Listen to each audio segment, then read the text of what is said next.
Hello, everybody, and welcome to my take on the week ahead, my astrological take on what's happening up there. And I've called this video that full moon feeling, and I'm going to start with my little discussion on what this full moon is all about this week. It takes place on Thursday. Could be Wednesday, depends where you are in the world, but you'll see it growing in the night sky as we go through the week. And this full moon is in Aquarius. So for Aquarius and Leo, there is a similar effect going on. For both these signs, the full moon falls on the relationship axis. So we're right in the realm of relationships. The theme of a full moon is always closure and completion. It's about endings.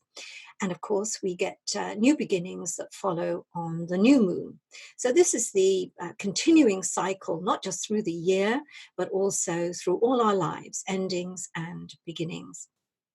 Now, if we come to the idea of closure and completion with the moon in Aquarius, and for particularly the signs of Leo and Aquarius, we have the feel of this is a point or the end of a stage for a relationship. Now, this might mean that you're moving on to get married, you're getting engaged, you're going to move in with each other, you're welcoming a new arrival, perhaps you're even starting a business together. But it's some phase of your relationship that's at an end and a new one is beginning. For others, this isn't quite such a happy ending and a new beginning, but an ending in the sense that a relationship is over. And I think even if you feel positive about the fact that that relationship is over, it's still a sad thing. Of course, in this whole cycle of endings and beginnings, new relationships will come in the wake of endings. But I think that theme of closure and completion is particularly relevant to those of you who really can't get over a relationship, and it's awfully hard getting over the loss of someone we love or a relationship that ended really badly. And although I put Leo and Aquarius in the center stage here, the full moon will be in some part of your chart. I mean, you've got Aquarius somewhere in your chart, so this may very well apply to you as well. That in order to close and complete over a relationship, it isn't up to other people to do that for us. We have to do that ourselves.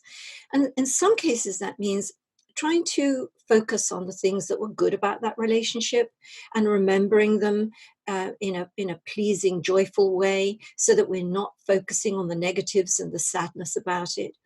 And then we can use this full moon, and I'll come to this at the very end of my video this week. We can look to that full moon to help us close and complete and to not inhibit new beginnings and new relationships. Now, the full moon isn't the only thing I want to talk about this week. I want to talk about Uranus again, and those of you who know a lot about astrology will know that Uranus rules the sign of Aquarius. So we have a very Aquarian-Uranian week ahead of us this week because Uranus is turning stationary-retrograde on Monday, and also Mercury, the planet of communication, is angling that Uranus. And we've been on a bit of a Uranus roll recently. It's been a continuing set of aspects, which is why, for instance, last week, there's such a lot of Uranian events, the Kashmir situation, the shootings in America, and of course, the power outage that we had in Britain that completely stopped transportation, especially in that southeast corner of England. And Uranus is particularly related to things to do with power surges and power outages, mechanical things, software, all that sort of thing. So with this planet still very much in there at the moment, it's another thing to watch out for this week. And we're all incredibly dependent on software, whether it's with our washing machines and fridges or whether we actually use computers. And of course, most of us have got some kind of mobile phone. So worth bearing in mind, have a good backup system. Now, those of you with birthdays around the 27th of the month are very much in line for this Uranus process. And although we look to Uranus for being very disruptive and revolutionary most of the time, really and truly that principle is about breakthroughs as well, and about change, positive change, moving into new territory. So those of you with birthdays around the 27th of the month, but particularly if you're a Taurus, a Scorpio, a Leo, or an Aquarian, are right in the center of that theme of wanting to change or move forwards and throw away outdated systems so that we're clearing away for the new and the different. Mars also moves into a new sign towards the weekend, and it moves into the sign of Virgo. Again, just like the moon in Aquarius, we may think, oh, I'm not an Aquarian, what's that got to do with me? But we have Aquarius in our charts, we have Virgo in our charts. So wherever Virgo sits in your natal chart or your solar chart, Mars enters this sign and energizes that particular area. But if we look at the signs, particularly of Virgo and Pisces, then you two signs are right in the center of this kind of Martian influence. And it means you can get behind things that are lagging. You can be fired with ambitions. You can get moving and motoring. And since both Virgo and Pisces are rather self-deprecating signs, it's quite good to toot your horn now and to, take charge of things. The downside to any Mars transit is that with all that energizing, you get aggravation too. And maybe that's simply because there's so much tension in the air and you want to do so many things. So it's worth bearing in mind if you feel you've got into an adversarial position or that things seem to be very argumentative, it's probably a good idea to back off. But mostly Mars is good for getting you onward and upward.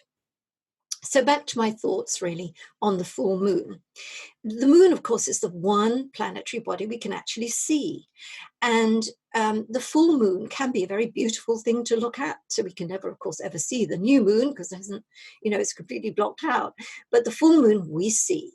And it has been the inspiration of poets and writers through the ages. So if we can take a little moment, just a couple of minutes, whether we're looking out of the window at that full moon and we're out and about, just a couple of minutes, because it promotes reflection and review, which is a very good thing to have happen. And also, I think it allows the unconscious to reveal its secrets. And sometimes we're very glad for what the unconscious prompts us to think about. So have a good week. I look forward to seeing you next week, same time, same place. And in the meantime, go visit astrology.com, find out your individual weekly forecast, as well as the audio, which is a 4-minute long audio, which tells you all about the week ahead. And of course, there is what I call my Friday bite, which is my heads up in a sense, or my head's back, because I'm looking at what happened the week before and commenting really on important world events. Thank you for watching. See you next week.